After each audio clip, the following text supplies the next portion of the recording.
will see if DeFi is maybe the solution for centralized exchange. Here with me, we have Jessica Walker. She's the Chief Marketing Officer of Fluid Finance, and George Harap, the co-founder of Step Finance. First of all, if we can have a bit of introduction for who don't know you yet. Yeah, sure. Hello, everyone. So my name is Jessica Walker. I'm representing Fluid Finance, which is a bank alternative, a neobank that links to your Web3 wallet so you can move non-custodial.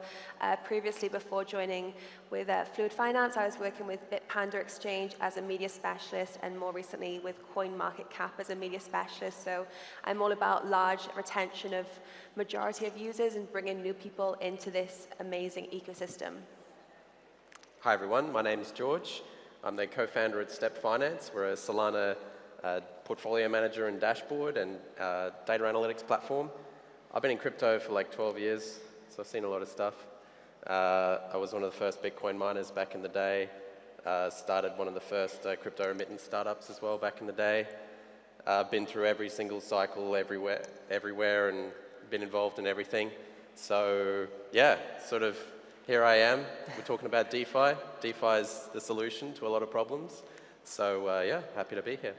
Great. So I mean, George, you have been for many years in the space, so you saw Mangox and all the other drama along the years. Fun. The FTX collapse is just another piece of this, immense domino that all the time centralized exchange managed to do something wrong in the space. Do you think why are centralized exchanges still very trusted by people? Why is that? I think they're just easier to use, ultimately. A centralized exchange, you go to a website or you download an app. A lot of people understand that, right? It's quite an easy value proposition to be like, oh, go to the website, make an account, put in a username and password and an email address, and if something screws up, there's someone to blame, there's a support person at the other end that you can contact, and people understand that. That's how people interact with a lot of either financial apps or just about anything really. So when you tell them that DeFi is a thing and, oh, hey, by the way, you can make a wallet and, oh, and if you lose your keys to the wallet, you're totally wrecked and there's no support and you're kind of on your own, people are like, whoa, I don't want to do that. But the thing is, yes, it's difficult and hard, but this is the cost that people have to go through, right? So yes, things can be easy. But in DeFi world, everything's transparent at least, everything's on chain, you can see where the money's at. The cost of convenience can be trust. And the whole point of crypto is that you don't need to trust. You have to be trustless. That's the whole idea. I can tell you that 1 + 1 is 2, right? And you don't have to trust me about that. You can verify it either here in Istanbul, in the middle of Zambia, on a boat in the Bahamas if you want. So really, mathematical trust is the best way to verify truth statements. And what we see in DeFi is based on math, code, essentially, and that's much better than having to trust someone. So if I have to trust someone that they're good for the money, why? Because they have a fancy picture or they say some nice things on Twitter, it's not really the best situation, right? But if I can tell you and I can prove that 1 + 1 is 2, that's a far better situation. So yeah, look, it comes down to ease of use, comes down to trust, and I think these are some of the things, some of the topics about, that people really need to familiarize themselves with when they make the decision between a DeFi app or a centralized exchange. Yeah, I mean, it takes a lot of responsibility from the users. So do you think, I want to play the devil advocate here. Do you think DeFi is safe? Isn't DeFi as, many people lost a lot of money also on DeFi. Don't you think that, Jessica, that DeFi is just as much risky as centralized exchanges? I think DeFi does come with some risk, George, as you've mentioned, when it comes to actually having non-custodial. People are not used to having the ownership of their own funds to such an extent, and the media, mainstream media, does a great job at giving the advocates of people that left 300 Bitcoin on a cold storage wallet and then ended up in a landmine somewhere and they've been hunting for it for the past 8 years. They're unfortunately horror stories that can put people off cryptocurrency. But if you look at what happened with centralized exchanges, and I always love when I tell new people about crypto and the questions they ask when it comes to centralized exchanges, well, what if they just close their doors one day and they just don't open them again? Well, that happened in Greece in 2015 with the Greece bailout of the banks, and it happened in Lebanon this year. They've been closing their banks throughout the third quarter of this year. So the questions that people ask when it comes to centralized lending platforms and how secure they can be, the issues we saw with Celsius, with BlockFi this year, that you should ask the same questions about your neobank, and on top of that also banks in economically unstable areas. I think when it comes to decentralized lending platforms and decentralized exchanges, there's definitely more education that needs to come through in this space. People do need to make sure they are better educated. I also think the UX and UI can improve a little bit to make it easier for users that are new to get on board. But I think in general, we are getting used to seeing a migration of information and also having ownership of their own information. It's a really powerful tool. I think everyone that is familiar, everyone in the room, I'm sure, has a Web3 wallet of some kind, but you might also have custodial as well, and it's just about familiarizing yourself with the more decentralized alternative. Absolutely. What do you think about it, George? Sorry, the question again? Why do you think people still trust centralized exchanges? And mainly because, why do you think, DeFi is risky? And don't you think that DeFi and CeFi, in a sense, they're both risky in the same way? It comes back again to the trust thing. But the cool thing about DeFi, so one of the solutions purported to the FTX saga has been proof of reserves. Now, we in my first startup, we were the second company to do proof of reserves like 7 years ago. But then nobody cared anymore. Like a lot of the exchanges adopted it as a thing, and then they're like, oh, actually, people are not interested. Now, all of a sudden, everyone's interested again. What's proof of reserves? Essentially, the problem with FTX and a lot of these companies has been that they haven't had the money that they said they did, right? Huge problem. So if you can mathematically prove that they do have the money that they say they do, that's a far better situation. Now, DeFi does that by default. If I look at a DeFi contract on-chain, I can see how much Sol or Ethereum is in that contract, and I can see exactly what's happening with it. I can see how many people are borrowing it, lending it, swapping it, doing whatever with it. So I have 100% full transparency of literally everything in there, guaranteed by cryptographic proofs. So I don't have to trust anyone, right? And I think proof of reserves for exchanges is maybe the next step, where an exchange says, yes, we have 1 million Bitcoin or something on our books that are owed to our customers. Well, show us the wallet with 1 million Bitcoin in it. Quite simple, right? So that's what they need to do. And you can actually prove as well cryptographically that you have the money adding up to the number that you say you do. It's called a Merkle tree proof.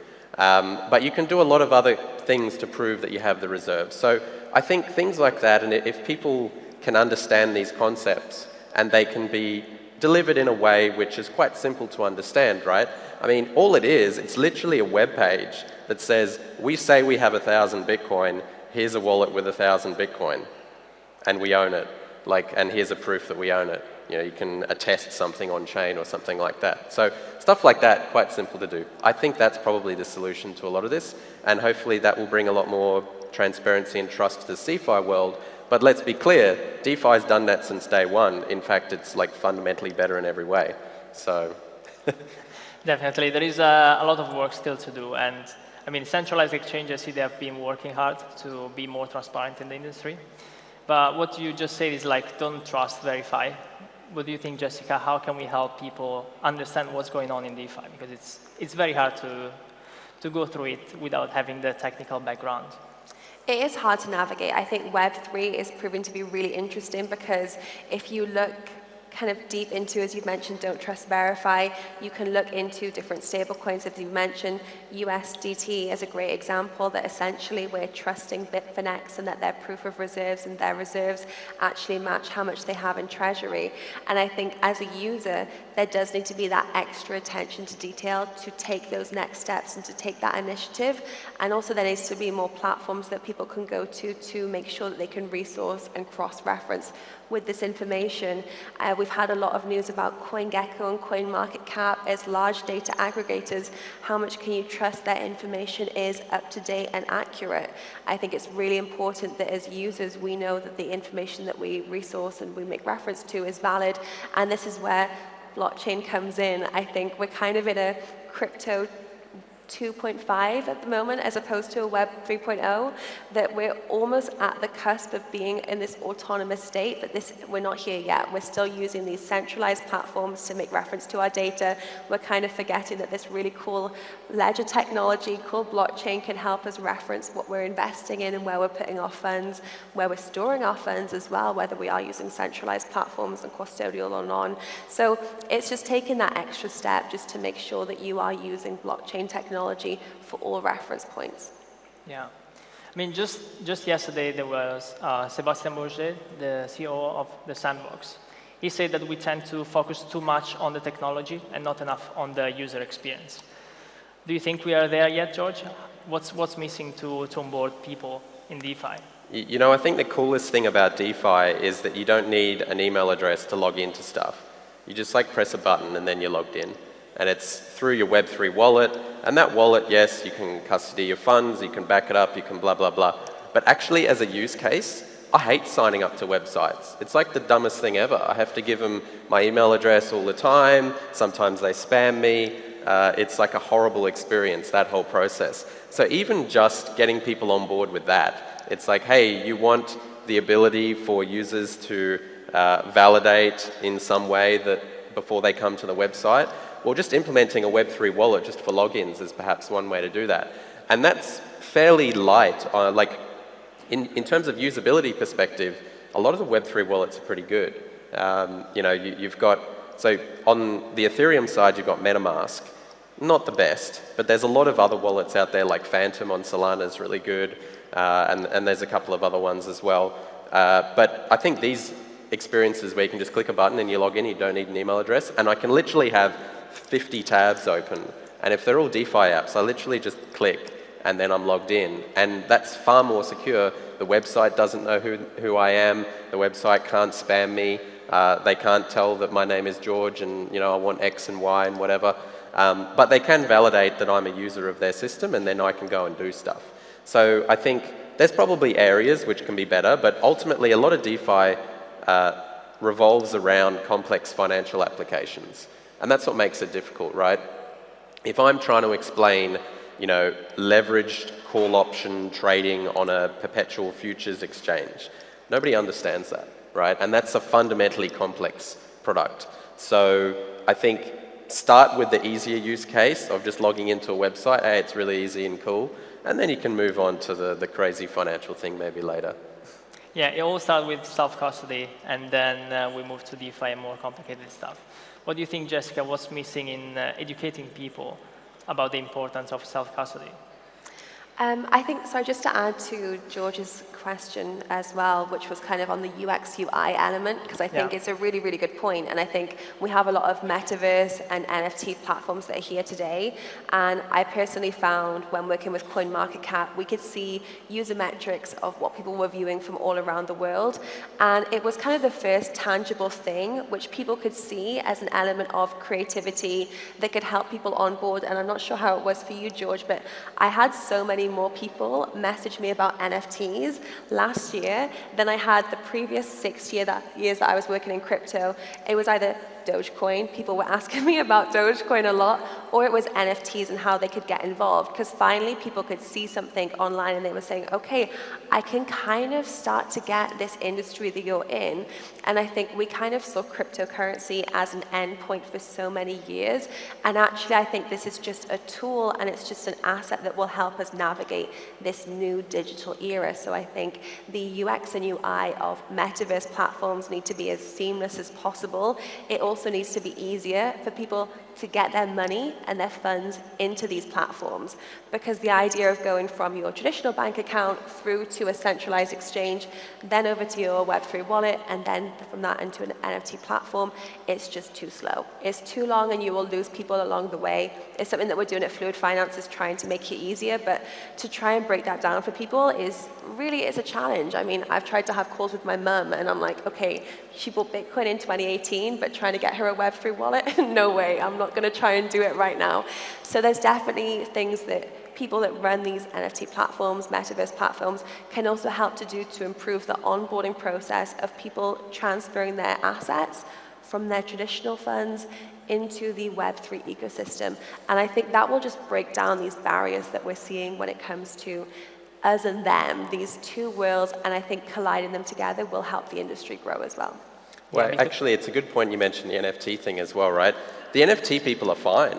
Like, they've all been buying on OpenSea and Magic Eden.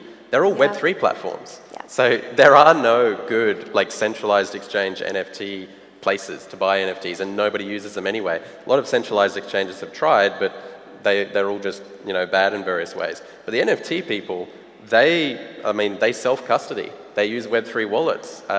They've been able to come to crypto through that. That was their first experience. They're not so much using DeFi, they're very separate ecosystems. But that's amazing. That's really cool. So if we're saying like, oh, DeFi is too hard, blah, blah, blah, Web3, no, it's not. Like, all of the NFT people are literally using Web3 wallets. Everyone using OpenSea. OpenSea's worth however many $1 billion in their last round. Magic Eden, exactly the same thing. Most days they do more volume or trades than OpenSea anyway. So yeah, these people, I mean, they're pioneering the way. So yeah, that's awesome. Definitely. There is probably the barrier from going from centralized exchange to self-custody and DeFi. It's probably that's the major barrier. I believe once you are in MetaMask or Phantom, at that time it's very easy to integrate with any other Web3 application. Do you think now that FTX collapsed and Sam was very often, the ex-CEO of FTX was very often in Washington trying to propose regulation for the space. How do you see the regulation going forward? I want to start with you because you've been here 12 years, so I haven't been in here as long, so I want to see if this is freaking you out a little bit. No, I mean, it's kind of ironic that Sam was the one going to Washington asking for regulation when he was literally committing the biggest crime ever in crypto. Yeah. So, you know, that kind of says a lot, I think, in and of itself. But also, probably what will happen is, like, all of these failures this year, they've all been centralized exchanges that have relied on trust. So DeFi has literally been fine throughout this whole year. Yes, there are contract exploits or different things along the way, like with most things in crypto. However, like, if you're swapping on, say, Uniswap or something, a decentralized exchange, you press the swap button and then you get your coins and you don't have to trust anyone. So I think what we can see here is who's the winner in all of this. DeFi has done really well. DeFi has not blown up and lost everyone's funds and all this kind of stuff. Centralized exchanges have. And in fact, what the regulators might need to look at is that, well, actually, maybe we should adopt some of these cool things that's happening in DeFi rather than, you know, put the hammer down more on the DeFi space. No doubt they probably will. But, like, ultimately, one of the things I've seen since I've been here for so long, fundamentally, crypto is at odds with the nation state in many ways. It always has. That's what Satoshi said originally, and it is. So I think nation states will probably never find a way to really be at peace with crypto, but they will try. I think the countries which do well are the ones which set reasonable, sort of well thought out regulations. And what do I mean by that? I mean just proof of reserves. Like, I don't mean like, oh, you need to like verify everyone and have a selfie of you holding a passport. That didn't stop $12 billion being, you know, stolen or anything. So I think ultimately things like proof of reserves, that's probably a good start. Let's use some of the stuff which blockchains were designed for. And yeah, I think that's what sensible regulation would mean. A lot of people use that word, but nobody really defines it. So yeah. Totally agree with you. I was at a conference in LA a few weeks ago and some people were saying, oh my God, I couldn't believe the Celsius issue. I met Alex Mashinsky. He seemed like such a great guy. And it goes back to this, guys, don't trust these kind of things. You can verify them. Essentially, with the centralized lending platforms, they are big black boxes where you put your funds and you don't know where they're going. The fact that Celsius was leveraging out to Baker, like Badger DAO and Anchor and all of these platforms that people necessarily wouldn't have invested funds in themselves. And the phrase kind of wolves in sheep's clothing comes to mind when we look at how people now cannot access funds. And this will scare a lot of people off. The situation that we're seeing right now will scare a lot of people from coming back into crypto. I think you've made an excellent point when it's like, just go straight to DeFi, just go straight in. You're right, NFTs are a great example where you can go straight into Web3 wallets, OpenSea, and you can actually see and have ownership of that. But this is really the situation where you need to make sure that you are not putting your funds in a black box that you do not have access to. It's the biggest risk to you and also your sentiment in the industry. Yeah, is the shadowness of the centralized exchange that we don't really know once you deposit the money there, you don't know what's going on in the background. And probably that was banking before 2008. And after those regulations got implemented, that got probably better, or at least the user got insured. So do you think that DeFi, in a sense, will be also affected by this regulation movement? Well, keep in mind, centralized exchanges doing stuff with other people's money and like shuffling it elsewhere, that's literally what banks do. Yeah. And banks have a piece of paper called a banking license that makes it legal. But if everyone withdraws their money from the bank at the same time, they don't have the money. Literally, they don't. It's like in the law in every single country in the world. So, like literally, centralized exchanges are on the same par as banks. So, you know, if people look at DeFi and they're like, well, we don't want to try and replicate the system. We want something different. And like fundamentally, there's going to have to be some things which you're going to have to rethink in how you approach, whether it's usability, whether it's customer funds, whether it's trust, whatever.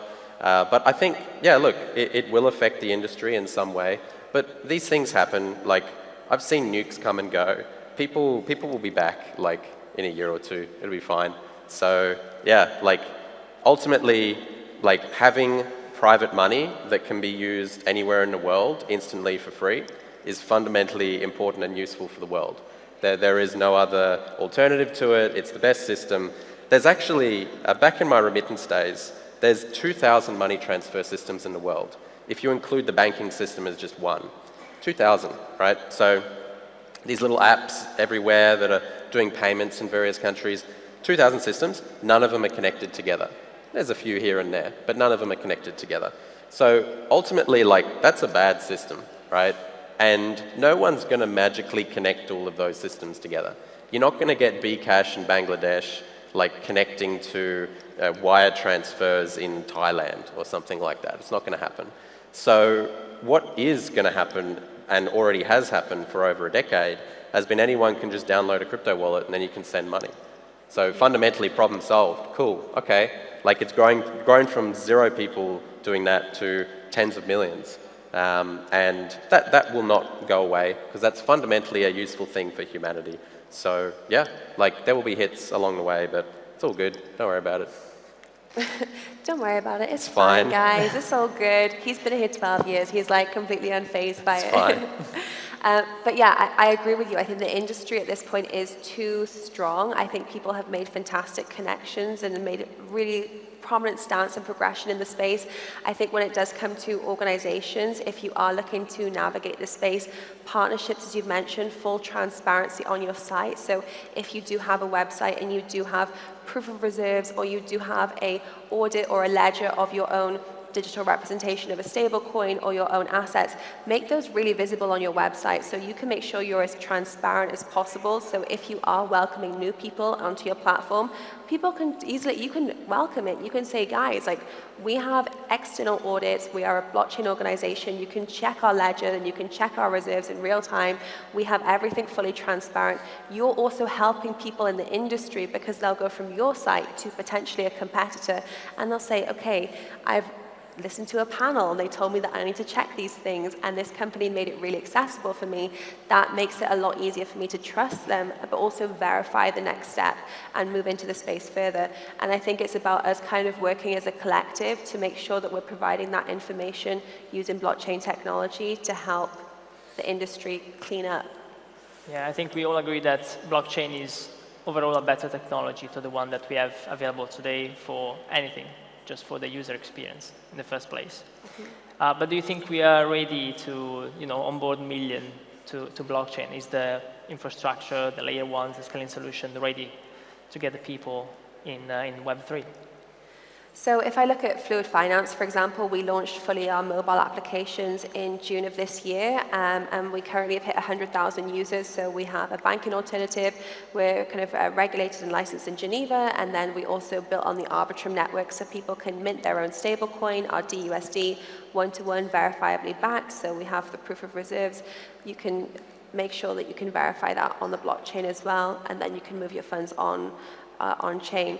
We found a huge surge of users that are looking to navigate, but not even that. I think people actually, one interesting thing that we found is the ability for people using our local banking partners to hold dollars, people in Nigeria, people in Turkey that just want to hold physical dollars in their bank account. I think we're looking at Web3 and blockchain as a kind of end goal and end solution, and I think there's so many features, but I think before that, and when we look at DeFi, there's decentralized elements of holding a dollar, which is still really empowering for users. I think we have a long way to go when it comes to educating people, but I think the industry has become so much more accessible that we're on the right track. That's great. What do you think, George? Yeah, well, on the question of onboarding lots of users, like, we're already there. In Turkey, the number of people with a crypto account, mainly all on centralized exchanges, is measured in the tens of millions. So that's like double-digit percentages of the population, right? Indonesia, exactly the same. It's about 7, 8 million, I believe. Philippines, like 5, 6 years ago, was about 5 to 6 million. You know, places like Nigeria as well. You know, good examples of that. I don't know the numbers there, but like it would be measured in millions. So like when we're talking about onboarding new users, it's like A, we're already there. B, these people are probably not going to go away. A lot of them, as you say, are looking for, you know, the ability to hold US dollars or something like that easier in an account and be able to send it around. I think something like that is a very important use case for the rest of the world. So, like, the users are there. You know, the flows of users might dip, but you know, everyone still has a crypto account. They know how to use it.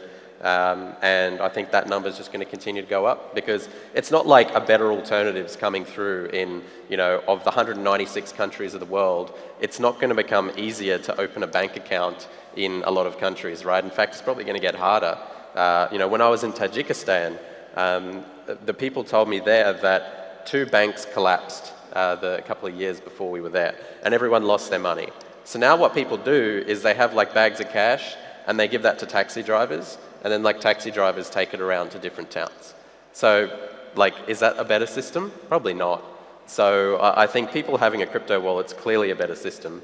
It's easier, you don't have to tell anyone who you are, you know, and you can just trade for whoever peer-to-peer to get a balance in your wallet. So yeah, look, I think the users are there, they're going to continue to be there, and we just need to build better stuff that's useful and productive for them. And adoption comes at the strangest times as well. If we look at COVID and the peak of the pandemic, Southeast Asia, we saw a surge of users in the Philippines move to Axie Infinity because they were at home and they were finding ways to generate new revenue where they could do it from the comfort of their own home while in isolation. And I think while people are building in the background, these waves of new users and inflows, this will see a wave of Web3 or non-custodial wallets because people will suddenly have to go, shit, I have to move my funds off a centralized exchange. And this is something that no one could have predicted at this surge, at this time. Ledger were doing promotional advertisements on Twitter saying 10% off or use my affiliate code to get a Ledger. They moved really quickly with the times and they went, okay, something is happening. We need to be at the forefront of it. So if you continue to build something that will benefit this ecosystem, there will be times throughout the year where you'll go, this is the moment that I could potentially have a huge increase in users because what I've built is solid. It's legitimately helping the space, but there's catalysts along the way that you just need to keep your eye out for.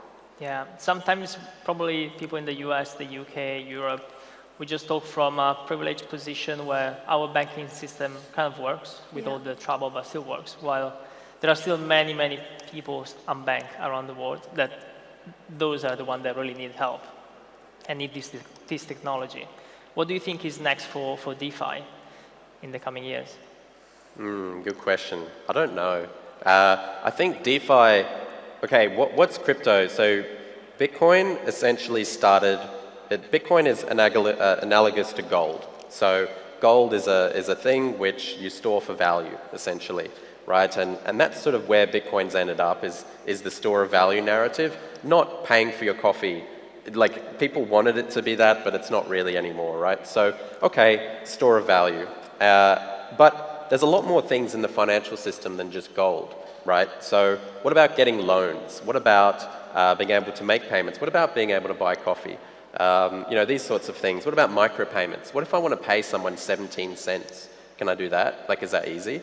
So I think stuff like that, right? And that comes under the umbrella of financial system, right? And that's what DeFi is about. It's decentralized finance, right? It's actually not so much about a coin and coin number go up. Oh, that's good. It's more about a financial system and building all of the different stuff that a financial system does.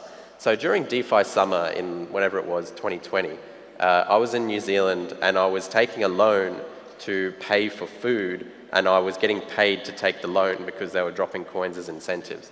Silly things like this, right? But the point is that you can get loans in DeFi.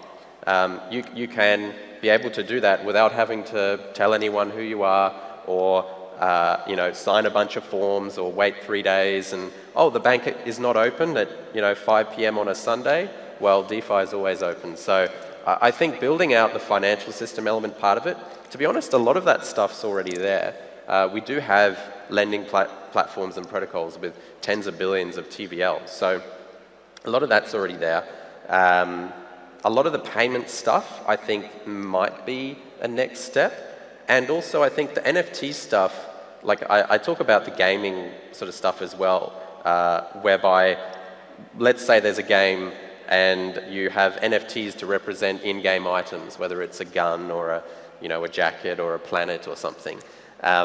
You could potentially be playing a game where there's a planet and you and your buddies get together and you short the planet on the DEX, and then you in-game go and raid the planet, and then you in-game make the planet go to 0 or whatever, and then you can close your position on the DEX. So you become a real-life pirate. So I think stuff like that's pretty cool. I think the NFT side of things, maybe integrating more with DeFi, it's probably a logical example. Now you've got AMMs that NFT, and they also do DeFi stuff. There's like borrowing against your NFT as well. So yeah, I think those two things merging is probably the most likely scenario, and maybe that helps the gaming side of things as well. And yeah, maybe it does that sort of stuff. But I think the financial side of DeFi is pretty well formed at the moment. Your answer's definitely a lot cooler with mine, with becoming a real-life pirate. Become a pirate. Exactly. How can I compete with that? I do think there is still things that need to be improved, as you've mentioned, kind of how can you, with 17 cents, or how can you buy a coffee? I think there needs to be easier solutions for how to exit the DeFi online digital world that we've created into the real world. There needs to be an easier ease of use when it comes to moving these funds cross between these two worlds that we've built. So on and off ramping, I think, can still be heavily improved. I used to work for a centralized exchange. I had a full monthly salary in them, and even that with Revolut, they blocked my account, even with work contracts proving that I was employed by them, it wasn't trading funds. And this is a neobank that also offers crypto, and they would not accept salaries from a centralized exchange. That's crazy if you think about it. So my salary was blocked for 3 months during COVID, and I was like, okay, even the neobanks that say they're advocating technology for the future are not really helping you in the way that they want. So I think there needs to be better ways to get in and out of crypto, something that we're doing at Fluid Finance. Come visit us and I'll give you a live demo. But in general, I think you should look at ways that you can get your money in and out, so you can buy a coffee with the funds that you store in a non-custodial wallet. It should be something that's more accessible to you. It shouldn't be, okay, right, today is a bull market, so I'm crypto rich, but my bank account is looking a little bit empty. Or right now it would be thank God we've got our normal bank accounts because crypto is a little bit crazy right now. It should be a level playing field with both, and that will help the industry move forward. Fantastic. Well, time is almost up. I think there is still a lot of work to do, but we are almost there for DeFi then. Yeah. Thank you everyone for joining. Thank you. Thanks.